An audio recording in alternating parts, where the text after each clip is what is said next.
Repeat that. We weren't live. Aha, We are now. okay. For the record, David Hall, Legislative Counsel. And we're looking at H81 and act relating to, I don't think that's the right name. I think I need to fix that. Well, I'll worry about that later. There's a macro that looks like glitched, but anyway, I think there's more to the title than just fair repair. I think it might be fair repair of agricultural equipment, but I'll check on that.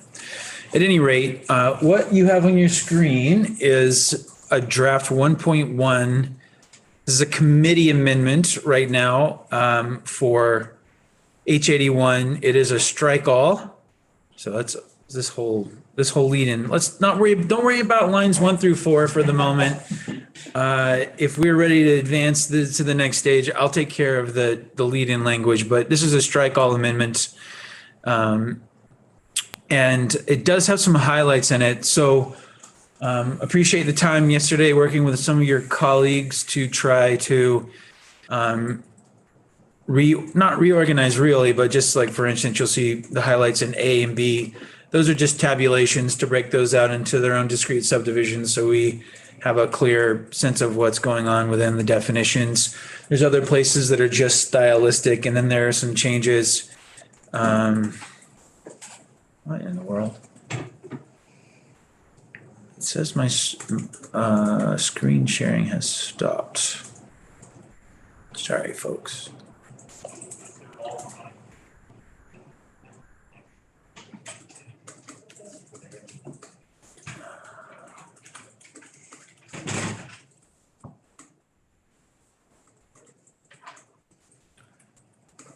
Huh. It is not happy with me today, Laura. It's just not psyched. Well, let me know if I can help. Each time I try to broadcast. Right here. Yeah, everything seems good over here.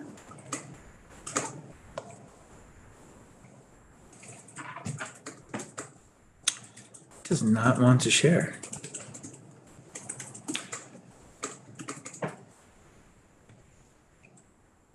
Well, we can, if it doesn't want to share, we can go to Plan B. We all have it. Right. If you need to see it, I have it here. David may not have. He does have it because he was sharing it. Oh, here we go. Oh. Let's not jinx it. Let's be very delicate. Oh, I kicked you. Every time I try to bring it up, I don't know what's going on. Well, we can just look at it together collectively if everybody has the copy. Is that That's fine. all right? Yeah. Okay. I'm going to hop out of your meeting just so I can see my screen. Well, sorry about that. That is the first time that's happened to me this year. Technical difficulties. Okay. So we still have section 1 short title. Section 2 still is the body of chapter 106.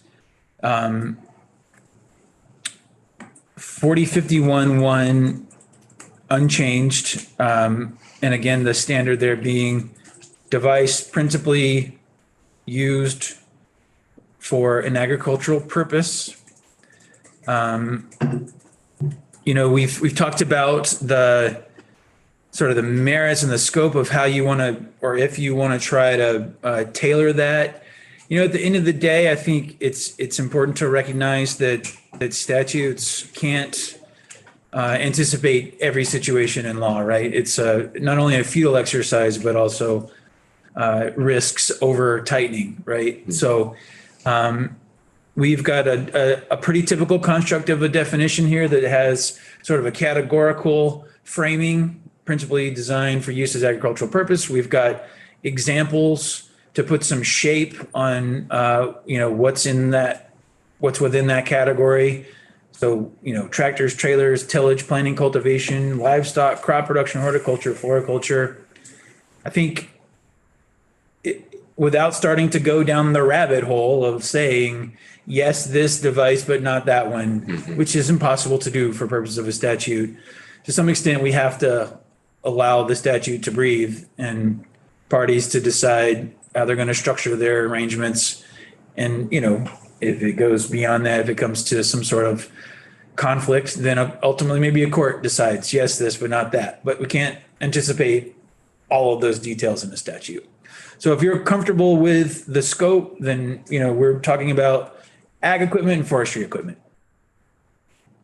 A and B, again, just stylistic, just tabulating for clarity, no substantive change or any other change. And 2, 3, documentation still the same. On line 9, I did intend to highlight in pink security code and password, but I forgot to do that. I just want to flag those. So for the New York law that passed in December and will come live in July, they did remove security codes and passwords from the scope of application of their fair repair law. Now that relates to consumer electronic devices, not to agricultural equipment, but I just want to flag that for the record that is a point of some debate and contention over whether that starts to implicate proprietary information, safety and soundness issues, with operation of equipment, copyright issues. That's really part of where that comes in. Mike, do you have a question? Thanks. Yeah, just to clarify, you said they removed, did they start with it and then it came out over the course of their? That's my understanding. Yeah. Thanks. So otherwise, documentation unchanged. So fair and reasonable terms. I know we've spent some time on this, and I want to say, like, at the biggest picture level, again, fair and reasonable, while subjective, are not uncommon, right? We have the reasonable person standard in law. It's a foundation, actually, of many different bodies of law, torts, and some corporate governance, for instance. So it's certainly not out of line or character with statutes to say the standard is what is reasonable between parties. This definition, as we've talked about, sort of that actually manifests in a few different ways, 3 different ways, depending on the context. And so the language that I've added here is to try to make sure it's clear, it's active voice. We know the universe that we're governing when we talk about whether we mean tools, do we mean documentation, et cetera. So try to clarify some of that. So I struck in line 12 software because it is part of the defined term of tool below. The very first item included in the definition of tool is a software program. So if we're gonna break our world into part, tool, documentation, to be consistent that we know the universe, and then we can talk about how we're going to treat the universe. So we've got those 3 things. A is for parts. And within each of those, usually, we have cost, we have terms. So for parts specifically and only, the cost for the part is fair to both parties, considering the agreed upon conditions, promise, quality, and timeliness of delivery. That's what it means to be fair and reasonable when we're talking about selling a part. I struck this second sentence because, as we discussed our last time together, it doesn't really add anything. It doesn't mean anything, in my view. If you're Everybody okay with that? Just, Yes, lines 17 and 18. yes, sir. Representative O'Brien? Back to that part 2 documentation. What about essentially access to a service like DTAC we heard about, is like software, sort of online hotline type thing that dealerships can use if they want to, I guess, understand that software. I think that goes under tool. These components, remember, are all separately defined. So documentation is manual, diagram, reporting output, service code description, schematic diagram, security code, password, or other guidance. So it could be, maybe it could be documentation, but I read documentation really to be,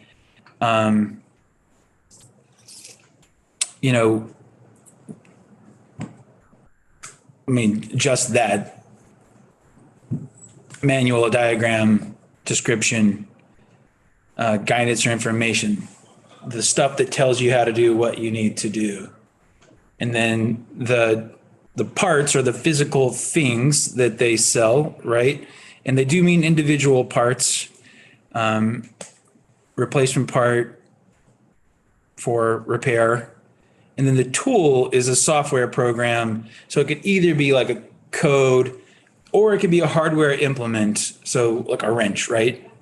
Or other apparatus used for diagnosis, maintenance, repair, including software or other mechanisms of provision, program, repair new part, calibrate functionality, perform other functions. So it's on the fence to me. I'm not quite sure. Right, like Apple Care, I don't know enough about this, but Right. there's certain things that you probably pay, Mhm. you know, a monthly fee to access Right, people who can help you, but it's essentially paying for a service. right. I don't have, it doesn't say this in the bill, but I guess I would think just commonsensically, the documentation is sort of like information, right? Whereas the tool is the thing that you use. So if this is a service that's provided, maybe it is more like documentation, right? Maybe it's more like, the idea and the instruction and the guide and then the tool is the actual either software or hardware component that does the thing. I think that's a good question. I don't have a concrete answer. No. This is a little bit tricky just because tools are defined further down and maybe that definition, if you'd already seen that definition, it might have, help inform the definition we're looking at now, but okay. So I think we were good with the deletion of 17 and 18. Okay, let me get back up there. Okay, so we're still under the parts. We're now talking about terms. I just changed the phrasing here so it's a complete thought. The terms governing the sale of the part do not impose on an owner or on an independent repair provider substantial obligation to use or any restriction on the use of the part. And again, with AABB, just breaking those out, I tend to over-tabulate because I find it makes it easier to read things. I don't think you've over-tabulated here. I think it's much easier to read Good. these, additional Well, that's helpful. sections, yeah. Good. So those are substantively the same, AA and BB. And then the other piece about terms for parts in capital Roman 2, under the terms governing the sale of the part, an OEM does not impose any additional cost or burden that's not reasonably necessary. So that's what we mean when we say it's fair and reasonable with respect to a part. So B here for tools and documentation, I found that to be internally inconsistent to say B is tools and documentation, C is also documentation. B says your cost is equal or less than what you charge an authorized repair provider for the tool. Whereas C had said there's no cost unless you actually need to print it for documentation. So that inherent internal contradiction didn't work. So I just say B now is going to be for tools only.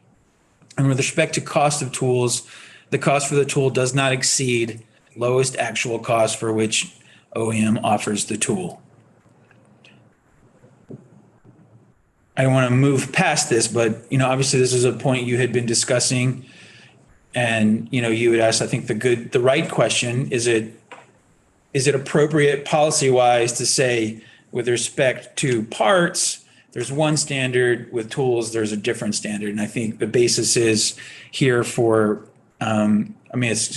parts, there should be room for negotiation because that's maybe where an OEM or an authorized makes money on a markup versus for tools, usually they're not reselling a tool, they're just supplying the tool and to be able to effectuate the repair, right? So I that's at least a basis that you can articulate for a reasonable difference between treatment. I don't know if it's the one you want, but that would be my argument for why it's appropriate in one case and not the other. Of course, I can make the counter argument if anybody needs me to. No, you're all good? All right. So back to tools. Again, to be consistent, we struck out in line 17, software and documentation. Again, because software is part of the defined term tool, documentation is its own thing, treated separately in C. On page 4, similar construct here, the terms governing the sale of the tool are equivalent to the most favorable terms. And then we don't need those extra pieces in 3, 4, and 5 because of the definition structure we have. In the middle, in line 6, the terms governing the sale of the tool do not impose on an owner this substantial obligation to use or any restriction, including AABB, conditions or requirements, as they say. And then the last one, under the terms governing the sale of the tool, an original equipment manufacturer does not impose an additional cost or burden that's not reasonable or is designed to be an impediment. So there's a nice symmetry in the construct there. And then the last piece on page 5, the documentation, what is fair and reasonable in that context. Here, the OEM makes documentation available at no charge except when that documentation is requested in physical printed form, the OEM may impose a charge for the reasonable actual cost of preparing and sending the copy. So any questions on that series of changes? So far, so good? Representative Burke. So if I buy a John Deere combine in Kansas and bring it to Vermont, are the local John Deere dealerships compelled to sell me, say, a special tool to fix it? Well, the law says that the OEM has that duty. Right. It can fulfill that duty either by offering it directly to you or through its licensee. So I suppose it's up to the OEM how they want to fulfill that duty. But the law does make provision for them to do it either way. Does that answer your question? So I guess the dealers then have to follow OEM. Well, they'd have to agree to, otherwise they would just say no. The OEM would still have the duty and would then have to make it available directly to you. So unless they can arrange for their authorized dealers to be that intermediary, then they have a separate legal duty that flows directly to them that they have to fulfill. At least the way it's written right now. But that would be a conversation between the dealers and Right. OEM as far as Right. working that out. Exactly. But this language does not directly compel the authorized rep to meet the manufacturer's obligation. They can, and the OEM could satisfy their duty through them, but only if obviously there's going to be an arrangement. So, question still, any questions on section 4 here, part 4, Representative Lipsky?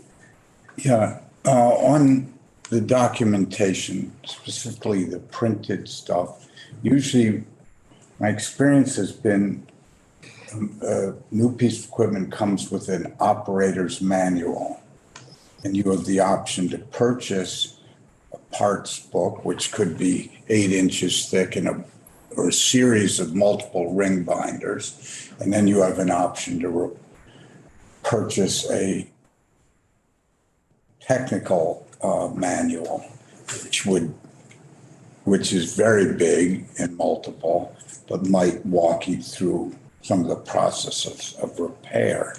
And those had been notably expensive going back 10 years. So that's,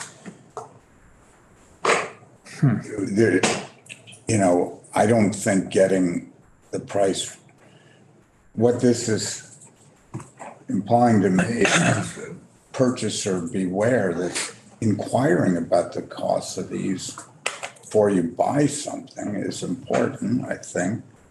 Although this bill isn't giving advice to the buyer. And the other thing that I've experienced buying, for an example, a Deere product in the state of Maine, they will not sell it to me from Maine. The paperwork has to come through Vermont. if they're multi-state jurisdictions. So if you're buying a Kansas combine new, you would end up buying it from United Ag and Turf through a Vermont dealer, even if it got shipped from Kansas. That's just I'm just carrying my experience, and I could pose this as a question to David Hall. Do we need to know that detail of that? How the law works on that? So it sounds like there, at least what you just said, that there could be documentation for which they would normally impose a charge, maybe on their authorized dealer as well. So you said there was sort of like the operator's manual, but then a more detailed technical manual that you have to pay for. Is that right? Correct. Is that if you want a hard copy? What if you wanted it digitally? With all due respect, Representative, I've heard of digital, but in my history, even with machines with digital components, there were printed hard copies, well-bound plastic covers, ring binders. So you could make a second exception in documentation. So general rule, no charge. Exception 1, if it's a physical form, you can charge for the copy delivery. Exception 2, if in the normal course of business, the manufacturer would impose a charge for fill in the blank, some sort of phraseology implicating what you said, technical documentation that is, usually the kind that you have to pay for. I'd say that in a different way. That would be the second exception to the no charge rule for documentation. I don't know if that sounds maybe appropriate.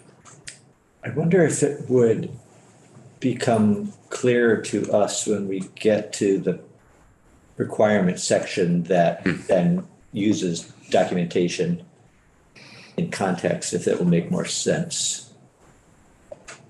Just thinking that we're talking about repair here. I don't know whether the owner's manual would typically would provide information that you would need for repair. No, it's an operator's manual or best safety. Yeah. I got a tractor 10 years old now. You can push certain buttons on the dash and produce the code. And then you can look up in the operator's manual code. And they can repair. Well, you know where You to know look. what you're talking about. Yeah. That's how you can make. But for the purposes of But sometimes, diagnosing, yeah, okay. But from what I understand, what Jed's giant volume is what you see in the dealerships when they want to find a part, say like there's a specific washer to, a drive shaft, and they have all the pieces broken down and all the little parts. That doesn't come in the owner's manual, right? It comes in No. technical schematic type thing. Right. And to David's point, or Representative Levitt's, there are digital forms. I don't know what microfiche is. That maybe preceded digital, but it comes up on a screen. You go to the dealer. And, Right. is this what you're looking? Anyway, we can keep rolling. On. Okay, well, Representative Graham had a question before we. My question is, who's gonna define what's fair and reasonable? Because manufacturer or a dealer doesn't, and the customer don't agree on what's fair and reasonable. Probably never will. I mean, customers look at the lowest price. So, how are you gonna define that, and who's gonna define it? We have to take a lawyer with us when we go to the tax counter. Representative Levitt. When I looked up the Colorado right to repair for electric wheelchairs, they refer to fair and reasonable terms and costs a lot. So I felt like that's just maybe standard legal talk. And yeah, because I was surprised, and this bill passed, and they passed in January. So A lot difference between a wheelchair yeah, but they're still using the phrase fair and reasonable cost. and. Right, but what is fair and reasonable? I think I don't know. I don't know. So in the context of parts, it is essentially what the parties negotiate. And if there's an impasse, then worst case scenario, a potential buyer goes to the AG's office and says, they refuse to sell me this part at a fair cost. I want you to bring an enforcement action against them. And the AG's office says, maybe we will, maybe we won't. That's for parts. For tools, it's the lowest actual cost for which the manufacturer offers the tool to its authorized repair providers. And right now, for documentation, it's free. That's what's fair and reasonable. So there's really a different standard of what that means in the context of parts, tools, documentation. To your point, which I totally take, like I said last time we were together, you can structure it in this subjective negotiated way, or you can say for parts at cost, at MSRP, at what you charge the authorized repair provider, at what you charge the authorized repair provider, plus a reasonable profit not to exceed 8%. I mean, you can try to be as prescriptive and objective as you want down that line, or you can just leave it at, we want you to negotiate the price. And if you ultimately don't think it's fair, then your recourse really is to go to the AG's office. So that's the construct we're at right now, but it's not the only way to do it, right?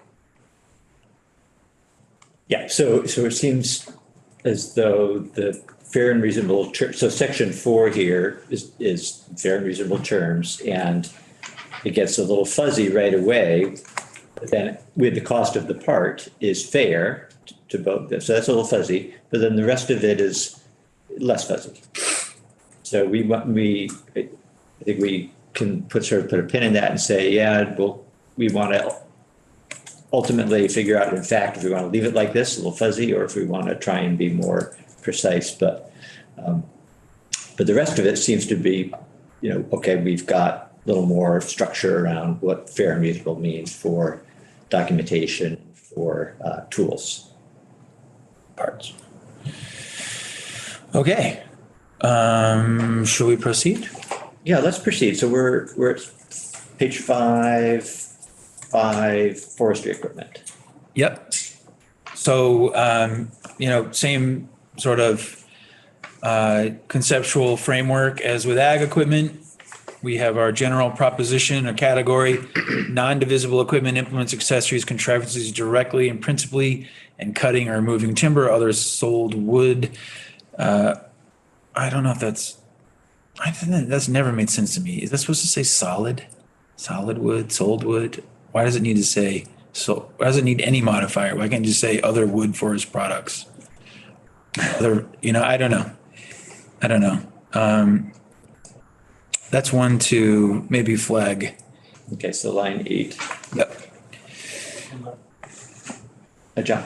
That same line, removing timber, be interesting how far that defines that journey too. Is it just the sort of forwarders, or is it log trucks too, taking it to a mill? The harvesting. I agree that sold is a weird word and is likely a typo. Maybe it was solid? But harvesting is generally taking it from the stump to the landing. And the landing is where trucks or transport, bring it to a producer or an end user, which might be a sawmill if it was lumber. If it was for pulp, it would go to a pulp mill. Or it might go to a transfer station, but, you know, the processing, it would be a sawmill or a kiln or a pulp mill, something like that. So maybe some question about what exactly this covers, in the same way back with ag equipment, we had a similar question, okay? And so if it was solid, right, maybe it's something about As opposed to rotten. or maybe chipping, I don't know, or you know, the. Right. Well, let's flag that Line sold eight. and see if we can get anybody to come in and tell us that they think it should have been solid or that no, it was supposed to be sold and here's why. Excellent. I think the broader question there though is whether you need a modifier or not. If we're talking about not just now timber, not just the logs, but wood forest products, what is that? That's paper. That's, lumber for construction. I mean, that's a whole nother universe that I'm not sure you want to capture. Right, wood chips for fiberboard, veneers, slice veneer, rotor veneer, all that. So we're not going to be cutting those things, right? We're cutting or removing timber. Cutting makes sense in the context of timber. It doesn't make sense in the context of forest products. Forest products. Okay, so maybe you don't need to worry too much about it. Maybe we delete all that language. Mike? Right, is there ever a time when you would be removing something other than timber? Well, for instance, in a whole tree operation, you may bring the tops, branches, and the trunk out to a landing. Then it would be released from a grapple skidder next to a slasher loader. That loader would put it in, they would remove saw logs or round wood and then load it in a category, and they would pile the tops for a chip product. And a chip product may go to a specialty mill to make a chipboard. It may go to a wood-fired generator for electricity or for heat for a school or But at the beginning of all that, you would have cut or removed timber, right? everything that comes to the landing is part of cutting or removing timber. So I guess the definition of timber is what? Timber is one term, are standing trees, or trees. Stumpage is the collective term for a group of designated trees that are being sold or purchased. So maybe then we just stop at timber, removing timber, and then jump to including? Sounds reasonable. Okay, All right. Problem solved. maybe. Simplicity Still want wins. to know what sold wood. It doesn't matter anymore, it doesn't exist. Doesn't. All right. I did not see any changes in the rest of the pieces. I did want to flag on subdivision 9 part. So again, in that New York law that passed, they basically allowed a manufacturer to sell not just an individual part, but like a whole, I forget the way that they phrased it, but the example that kept popping up was you didn't have to they didn't have to sell you one individual chip in a device. They could sell you a whole motherboard. So it was like a group of parts that kind of goes together. People are not happy about that.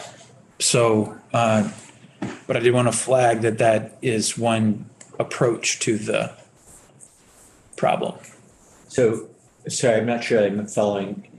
you're saying that, An assembly of parts, that's what I'm looking for. okay, and this, the way that 9 is written, it wouldn't cover that kind of a situation, an assembly of parts?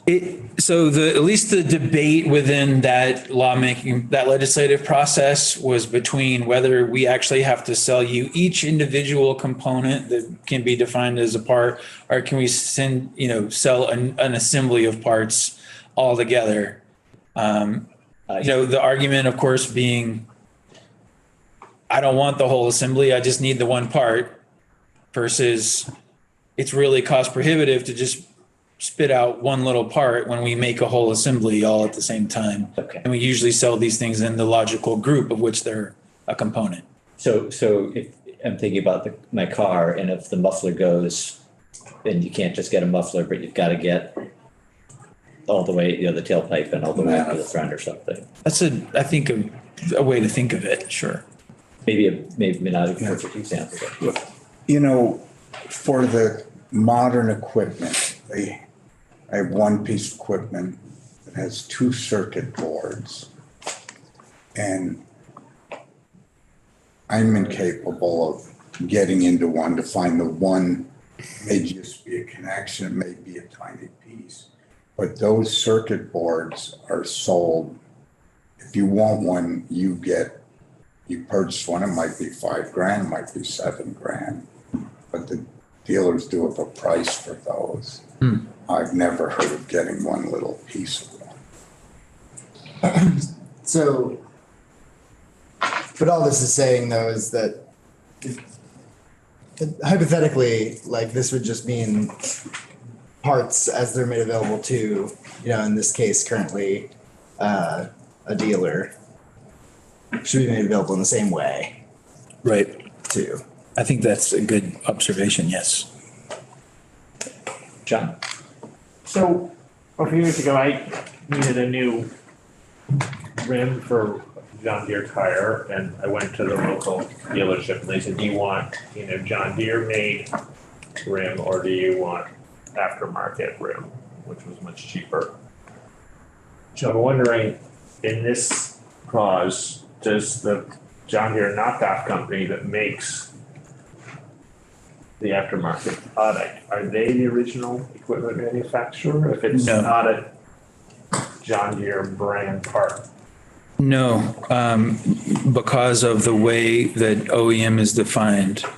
And that's the person engaged in the business of selling, leasing, otherwise supplying new agroforestry equipment manufactured by or on behalf of itself to an individual or business.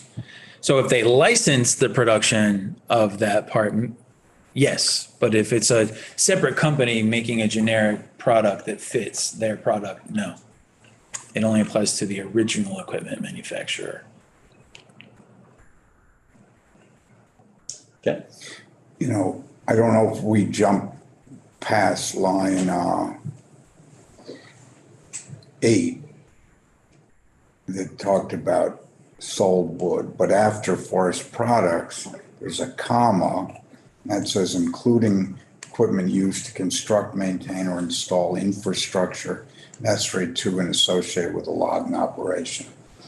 Under current law in Vermont or acceptable management practices, you have to install a landing properly, all skidder bridges or other devices, structures to properly protect water quality before, during, and after operation. And I would not want to strike that following the comma because that could involve Komatsu, Cat, John Deere, Case, and all sorts of manufacturers of equipment, and it's necessary equipment. We just struck between timber and including. Okay, thank you. Yeah, just those 5 or 6 words. Okay, thank you.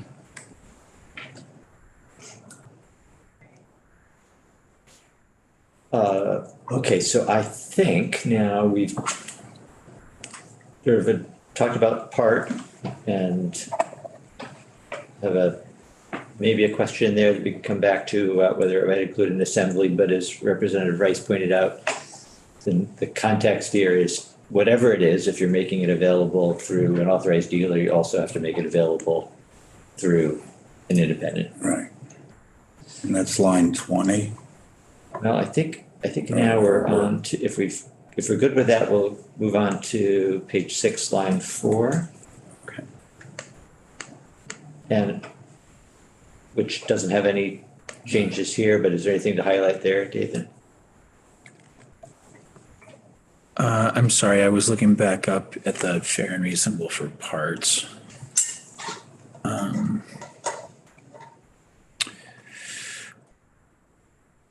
So I have nothing for tools. I think we already read together the definition of trade secret that's incorporated by reference. So in requirements, broken this out into subdivisions A1 and A2. Again, this applies to ag and forestry equipment. Line 15, this is the only time we say electronics enabled equipment. So I don't think it's necessary or appropriate to say that here. We've already defined ag or forestry equipment above. So using those two words, electronics enabled, would possibly limit what's covered? Yes, and I honestly, I think that is a vestige of a different version of a fair repair bill that has been circulated in the past. So I don't think it belongs in this particular construct at this point.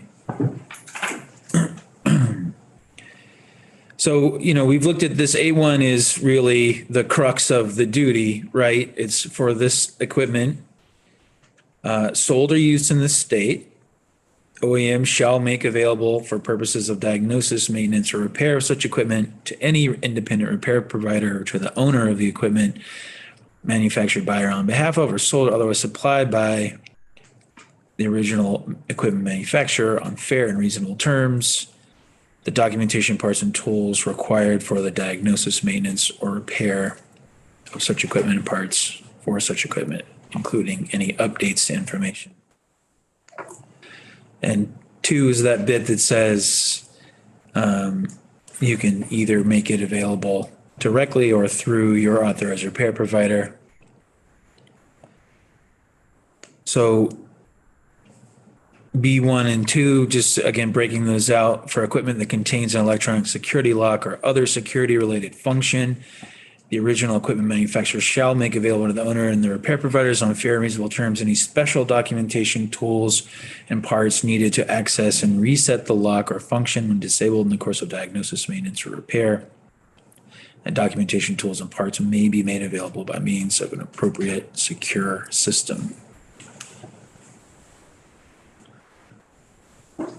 So any questions about the scope of that duty, to whom it applies, to whom it benefits? John? So if a dealership's, gets a trade-in, the John Deere dealership sells the New Holland tractor. If I have a breakdown with that, I don't go to the John Deere dealership, I have to go to either a New Holland dealership or back to New Holland specifically. The seller doesn't have a connection to this, right? As far as if it's a Authorized dealer. yeah, or if it's, even if it's authorized John Deere, right, but they're selling, which happens a lot, another brand. Trade-in. A trade-in.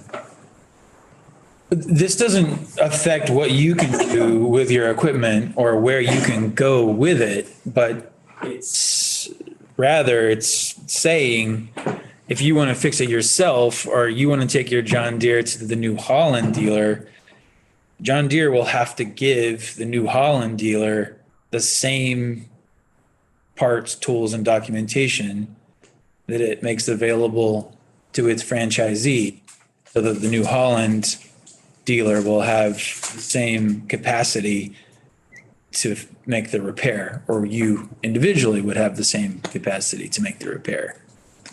So again, the duty applies to the OEM, and the question is, to whom do they have to give stuff that is only now available to its authorized franchisee? And the answer is to any independent repair provider or individual owner. Does that answer your question? I'm just trying to follow the chain back through. So my New Holland's broken. And so it doesn't connect to who you bought it from. Doesn't matter. Right. I mean, right now, it doesn't make any difference. Theoretically, right, I could go to the John Deere dealership, if they had a relationship somehow with New Holland, they could get diagnostic kit from them, right? Before this law or after this law? No, after. After the law, you would bring your John Deere to New Holland and they would say, well, right now they'd say, well, we don't have the codes and the books and the tools to do that work. We don't work on John Deere's. After this law, they'll write to John Deere and say, hey, John Deere, we want the schematics for this guy's tractor. Or they could just say, no, go to the New Holland dealership, could they? No, you're the New Holland dealer. You're bringing your John Deere to New Holland, right? Is that our Right, fact no, pattern? So local John Deere dealership, I buy Yep. a New Holland from them. Aha. Wow, you're really twisting my head here. Because I can, Okay. this works for me in Tuckbridge. So, yeah, okay. New Holland, meanwhile, is, in Middlebury, say. Mm-hmm. And the local John Deere dealership, after this passes, say, we're not gonna do that, or we don't really deal with New Holland, even though we could potentially call up. The dealer can, Yeah, and get the stuff, but Sure. they're not compelled to, right? They can Right. just say, go over the hill to Right. Middlebury, that dealership has to deal with it. yeah. Or take it to the independent shop up the road that's opened up because all of Right. a sudden all these people are trying to fix their tractors and the independent shop couldn't have access to the things. Yeah, it doesn't impose any additional duty on any at the dealer level at all. Whether they want to work on it, whether they don't want to work on it, they don't have an obligation under this chapter. It's the manufacturer who has the obligation. Right. To give that information and those parts, tools to whoever requests it, as long as they have that capacity under the chapter to be a requestor. I mean, theoretically, I guess you could just say, publish it to the universe, but that doesn't work for tools or parts. So anyway, is that you straight? Okay. Any other questions on the requirements? No. We've talked about the enforcement mechanism and that is unchanged. Any questions before we move on from that? All right, so 4054 limitation. So in A, this chapter does not require an OEM to divulge a trade secret to an owner or an independent service provider. And then B, this chapter does not alter the terms of any arrangement described to the authorized repair relationship, including the performance or provision of warranty or recall repair work by an authorized repair provider on behalf of an OEM pursuant to such arrangement, except that any provision governing such an arrangement that purports to waive, avoid, restrict, or limit the OEM's obligations to comply with this chapter is void and unenforceable. I highlighted 4054 in pink because particularly in A, and I don't have an answer or a solution to you. I don't know how to avoid it, but I just want to flag that given the definition of trade secret that's incorporated by reference, I don't know if this is an exception that swallows the rule. I'm not sure. We'll just have to see how it plays out in reality. The definition is broad and therefore I could see manufacturers asserting that, all kinds of things, maybe everything, are actually trade secrets for purposes of state law. So I don't have a great solution other than to just not reference the definition of trade secret and not include subsection A. That the optics of that I understand are not great, but that's something I wanted to flag. Any questions? Right. I mean, there would be, it would play out so that there would be a limit reached, right? Like, they wouldn't, that a wrench couldn't legitimately be claimed as a trade secret. Maybe a password could, but somewhere in the middle, there is sort of a, Well, I'm not gonna commit to saying that, a wrench couldn't be. I'd say it's less likely to be, but Sure. the definition, again, of a trade secret is information. Well, you know what? I will. I will concede that because it is information, including a formula, pattern, compilation, program, device, method, technique, or process that derives independent economic value, actual or potential, from not being generally known to and not being readily ascertainable by proper means by other persons who can obtain economic value from its disclosure or use, and is the subject of efforts that are reasonable under the circumstances to maintain secrecy. Maybe a wrench could be designed in a way that was like the hyper secret, fancy wrench that nobody quite knows how it works, but that'd be a pretty complicated wrench. So probably not the wrench, but so many of the other things, particularly the information, even the method, technique, or process for actually effectuating the repair, theoretically could be claimed as a trade secret. This is a question, and I think on page 8, line 1 is the beginning of subsection B. This chapter does not alter terms of range, but it deals with performance or provision of warranty or recall repair work and authorized repair provider on behalf of the OEM. If an independent does a repair, does this in any way negate a warranty as opposed to an authorized? This is about warranty. That's a complicated question and depends on what kind of warranty it is. But the purpose, I believe, of this subsection is to say that the OEM can continue to have that contractual agreement with its authorized providers that they'll be the ones to perform warranty work. Or recall work. Right, exactly. Not an independent. Right.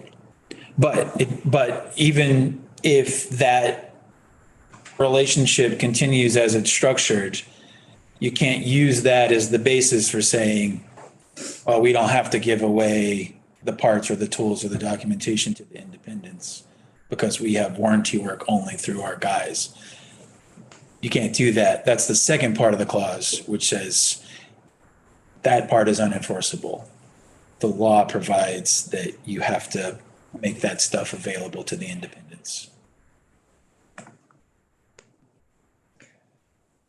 Back to the trade secret section, it seems that you've highlighted a pretty critical piece of the whole construct.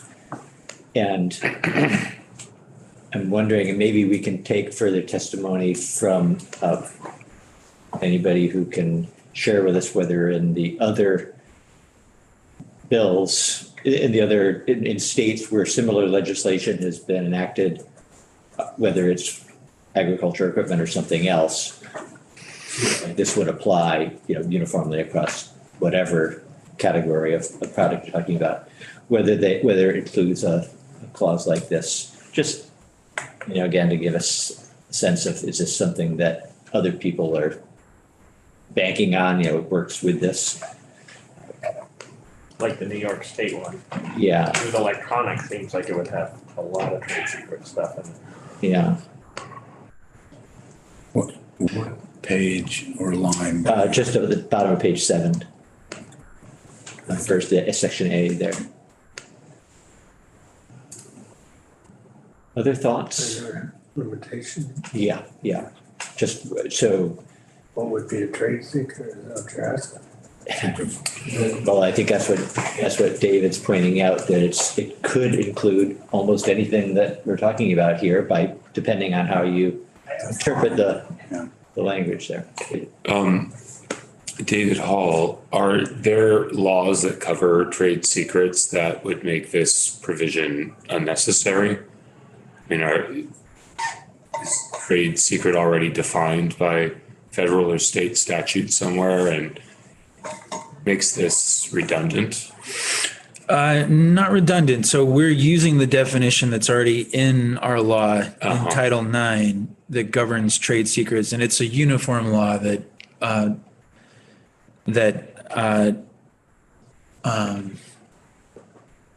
I don't know how many states at this point have adopted it, but we adopt uniform laws all the time to have a sort of a standard construct to the extent we can across as many states as possible. So with respect specifically to trade secrets, what that does, it relates to misappropriation. So that's by bribery, misrepresentation, breach of inducement, breach of duty to maintain secrecy, or espionage. And it provides for injunctive relief to prevent the publication or further dissemination of a secret, to allow the holder of the secret to bring damages, to say that if a court is going to be reviewing, a conflict that involves a potential trade secret, it needs to keep that proceeding secret and protect the trade secret during the course of the proceeding. So it is other law that governs the misappropriation, the theft of trade secrets. And I would suspect that this provision is here because it is in the model legislation, and I know it is in some of the other versions in other states that appeared. I suspect you don't want to run afoul of that, and you don't want a conflict.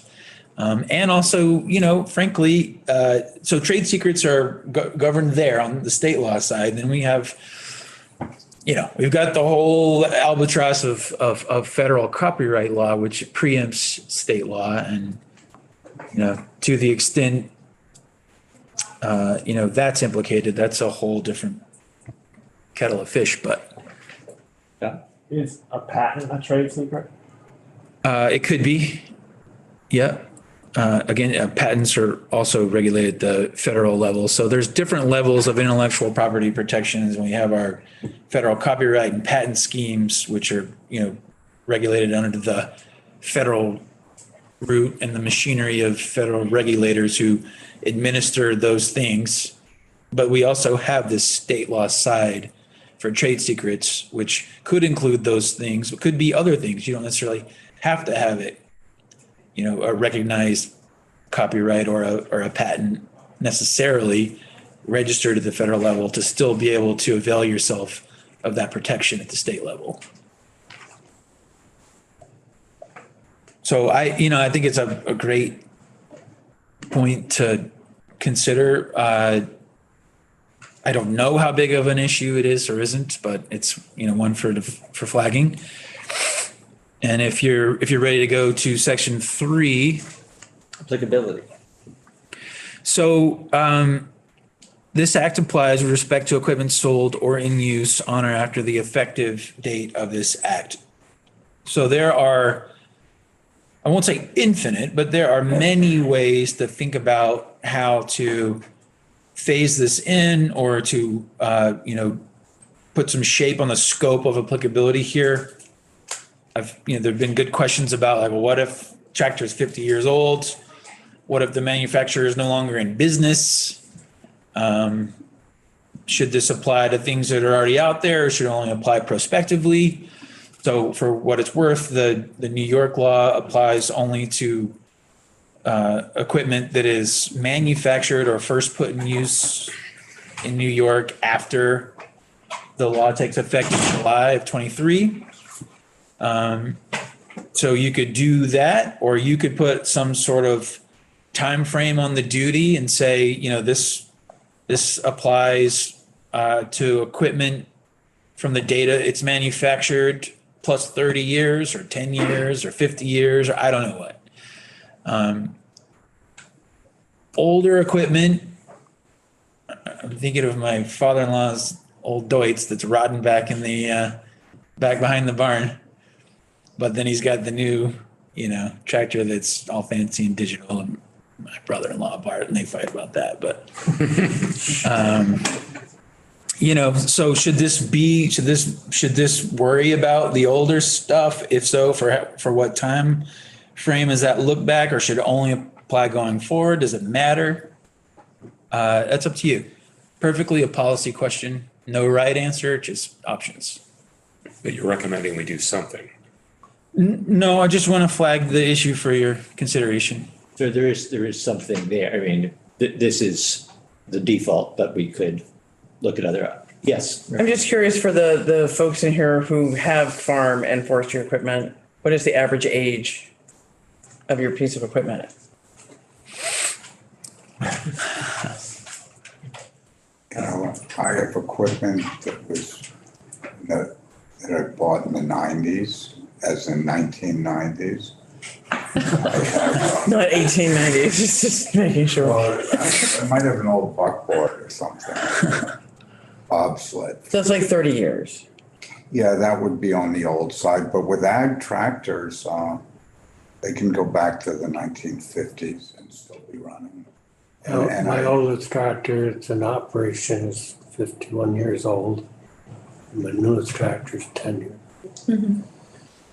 Like, I think it would be more helpful to try to sort of figure out an approximate time at which the tractors became impossible for farmers to fix, right?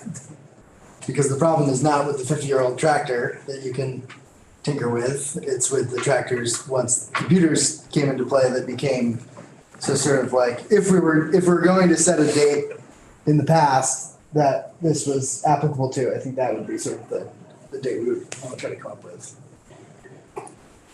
so if we were to change this language and say it's sold with respect to equipment sold, I think After. yeah, manufactured would probably be what we would want to say in that case, right? Manufactured after 2010 or Worth of motherboards. Well, to your point, Mike, Representative Rice, I have a 1999 Swedish manufactured forwarder that has circuit boards in it, 2 of them. And you press a little button on a joystick and you see a light go on that shows it's getting power. And those same circuit boards are in use in machines that are made in 2008, another Rodney machine, same manufacturer, identical circuit board, paper manufacturer. And so the point I'm making, a manufacturer they may buy all their circuit boards from a German company or a Finnish company that makes those circuit boards. Yeah, not suggesting that either that I actually know the relevant date or that this is the right way to go about it. Just saying that probably that would be a more relevant thing to say. But they go back before the 21st century. can you buy those circuit boards anywhere? Yeah. Okay, so that's. Well, Yeah. you will call the manufacturer and they will quote you a price. Or if you're wise, you could, find a number on the back of the circuit board. And one of my independent mechanics I use, I've made mention, he lives 2 miles up the road. He's an electrical genius, and he'll go online and say, yeah, I can buy a whole new board that's going to be $3,000 or $4,000 or whatever.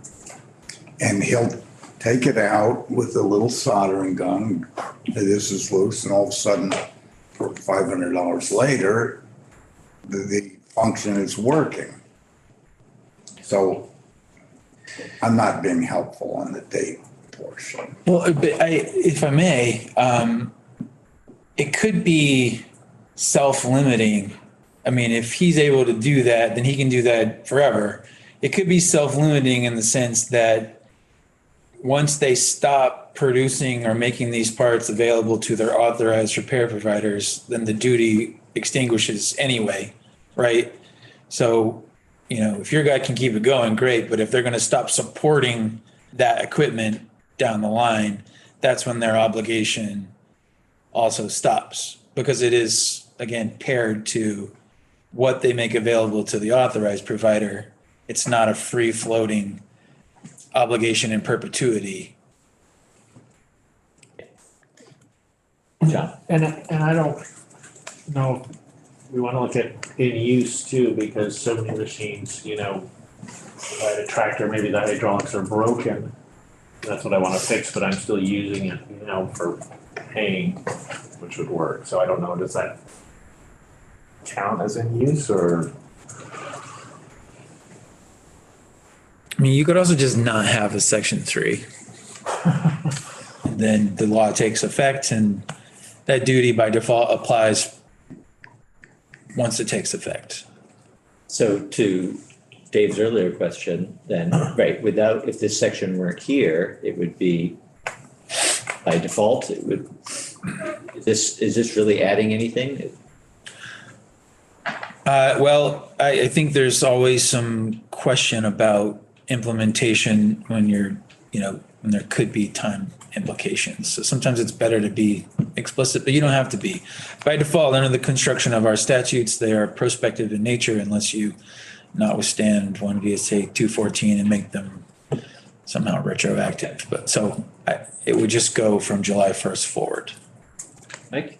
So it would go from July 1st forward, but it would capture equipment made before July 1st because it's Yep. sort of anything in the field. As long as it's, you know, Falling under these categories and. yep. As long as it's in use. Then it doesn't matter. I mean, you don't have to speak to the equipment or hey, whether it's sold or made or used or anything. The duties apply to the OEM, and the basis of the duty is, do you make this part, this tool, this documentation available to an authorized repair provider? If you do, after July 1st, you also need to make it available to independents. So that may be a cleaner way to structure it. Brad? Should that stay new equipment? Well, that's 5 years old. that's also up to you. I mean, you could narrow the universe to just say new equipment. So things manufactured after the date, but that's not. That would negate 98% of the Sure. farmers and loggers in Vermont.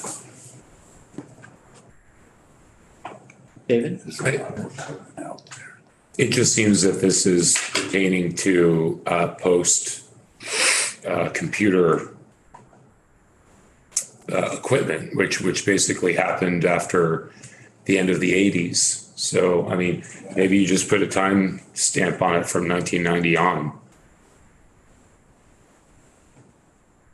I think we kind of dealt with that We did. in observing that it only is applicable to the things that are being provided to the authorized dealers. And so if it's a part, I if see. it's a 1946 tractor, probably John Deere is not still supplying the parts to the, Right. maybe you can still you can get your hands on something, keep it running, whatever, but it's no longer their responsibility under this because they're probably not continuing to supply Fair those. enough, fair enough.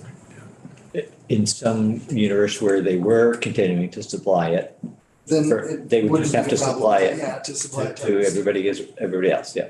Okay. Okay, that gets us to the end. Mhm.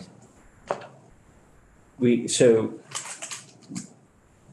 let's just see where we are in terms of decisions to make. Starting right here on this section 3. What's the general sense of the committee? Like, need more time to think about it or feel like take it out, leave it in? Take it out. Yeah. Just take it out. Okay.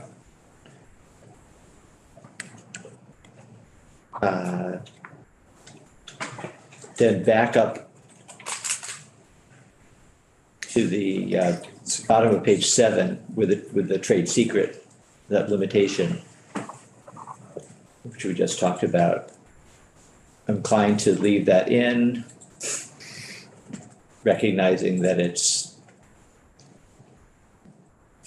there may be some, may open it up, but I'm not sure what the better alternative is.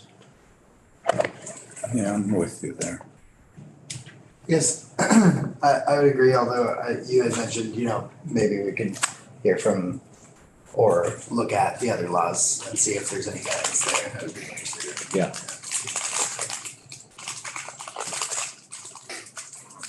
That almost seems like an out at the moment, like, hey, OEMs, here's an out for you. Yeah.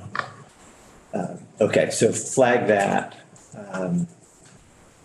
David, did we have other, I know that there's the question about costs for parts, but other than that, So the two changes that I had to make, I thought both on page 5, the first one under documentation, providing an exception that if it's the kind of documentation for which you'd normally charge because it's technical and you could still charge a reasonable. Probably you want to peg that and say it's the same. If it's something for which you would normally charge your authorized repair provider, then you have to make it available on the same cost and terms to the independents, like a Chilton's guide or something. And then the other one is a forestry equipment. We're going to strike or other sold wood forest products. Mm-hmm. yeah. But that's all I have for additional revisions. And of course, the lead-in language, which is completely messed up.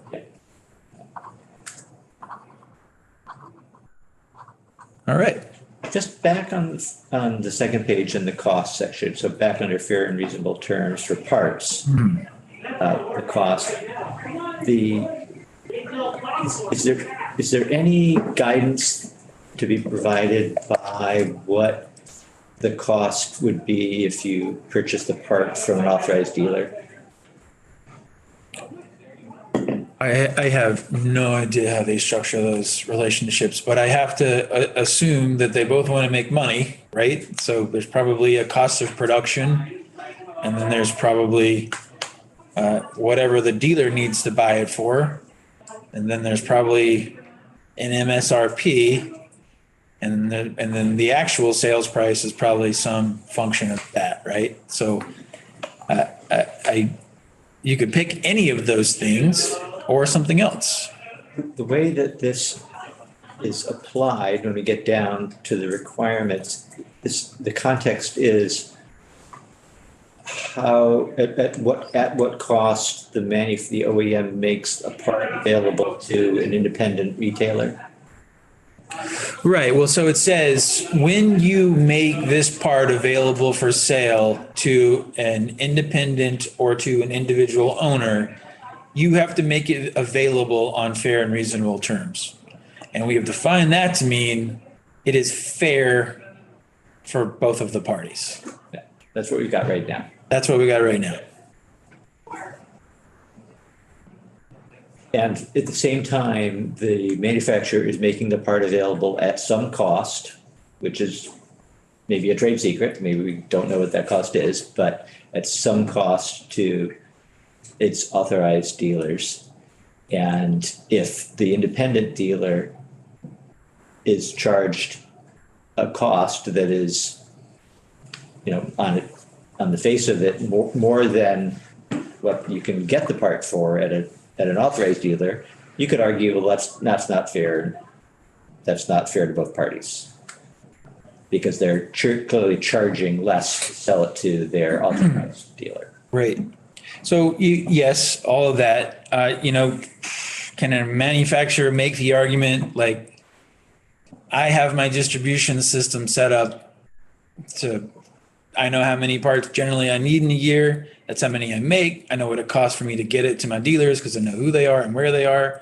So for me to, make another one and ship it to Canaan for mine, then that's going to cost 20% more than what it would cost me to go through my normal channels.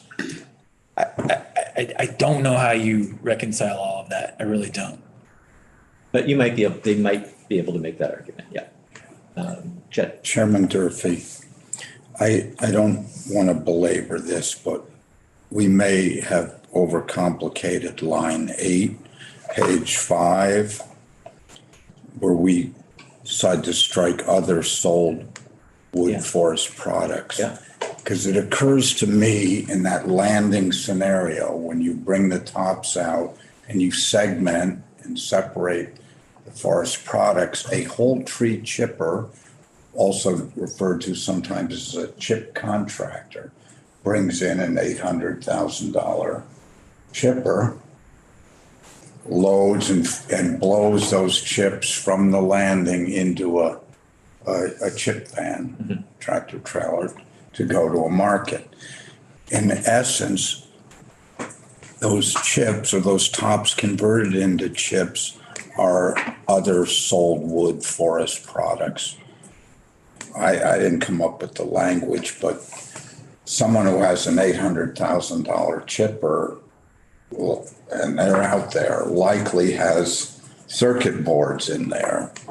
And they're part of that whole chain of forestry operations or forest operations. So it may be not inappropriate, it may be appropriate to leave those 7 words in there. okay. Given that good. example. Yeah. And then that makes me wonder whether we need to add to cutting or removing. If the process you just described is not cutting or removing, if we need to Well, be more inclusive. I would just say, Is it processing other wood products? that's processing, And would you say at the site? On-site processing. on-site Yeah. processing. You know, in harvesting and removing, harvesting as opposed to cutting or removing. But Okay. you guys are way more linguistically evolved than I am. Not in this particular context. But harvest, used directly or principally in the harvesting of timber or other sold wood forest products. I still wonder why sold needs to be in there. Sold's a weird word. Well, let's add harvesting, and then let's keep wood forest products, anyway, to cover Okay. that scenario. And did you want to say on-site processing of wood forest products? I think so. All right. More problem solved. Excellent. All right. Good. Well, you've pretty some clarity there on what we're looking to see next and what will be in touch. All right. Let me just go ahead and work this up and circulate it to you, just so you can see the changes. So I will take the highlights out from what we covered today, and I will highlight anew Okay. things that we're doing now. Yep. I Okay. like the pink, by the way, Oh, yeah? the magenta. Sometimes it's hard to see, so I'm glad it came through. All right. See you all soon. Do. Thank you. All right. We've been sitting here for a while. I didn't even think we should take a break. Sorry. Oh, that's fine. It's almost 4, so we'll stop. Unless anybody has other thoughts, comments on this. Tomorrow, we do have 10 o'clock, the Attorney General come in and we can go through the bill and talk about the contractual concerns and the constitutional concerns and Of 81. yeah. And anything else that the AG might be able to help us with. Need to be here at 10? 9. We have 9 o'clock for not that, other testimony. Yes, Yeah. What is 9 o'clock? flipping. from Tourism memory. Day. Yes, that's Oh, right. it's tour, it's, Right. okay. Who's coming in? There's 3 witnesses joining us. Someone from Fairmount Farms, someone from Vermont Fresh Network and. Thrush? Fresh Network. Oh, Vermont. And winemaker and No. vineyard owner. Oh, good, okay, so that's at 9. And Yeah. Chairman Durfee, I just want to comment that I have a lot of constituents coming to the building that have asked me to come to this or that. And if there's something that's critical for me to be at here, please communicate. Okay, tomorrow, Tomorrow, Okay. Tourism Day, Yeah. there's a lot of yeah. enterprise folks from Stowe. Okay, good. Well, certainly if we're, and I don't think we've got anything we're gonna vote on tomorrow, but if we are, we'll make sure everybody knows that, so we can be here. So, we'll wrap it up there. If anybody does wanna sign on to that amendment, shoot me an email. If you wanna see it, I guess everybody has seen it, you've got it, so. But I'm happy to work offline with any questions that anybody has. Was Erica gonna testify? She did. She did. Oh, I must have missed it then. Yeah, well, you had to talk to another committee, yeah. Oh, but it followed her. She testified, yeah, What did she she wrote. submit anything? Yes. Yeah, she Yeah. did, okay. Yeah, I think she may have been reading from it. All right, thank you, everybody.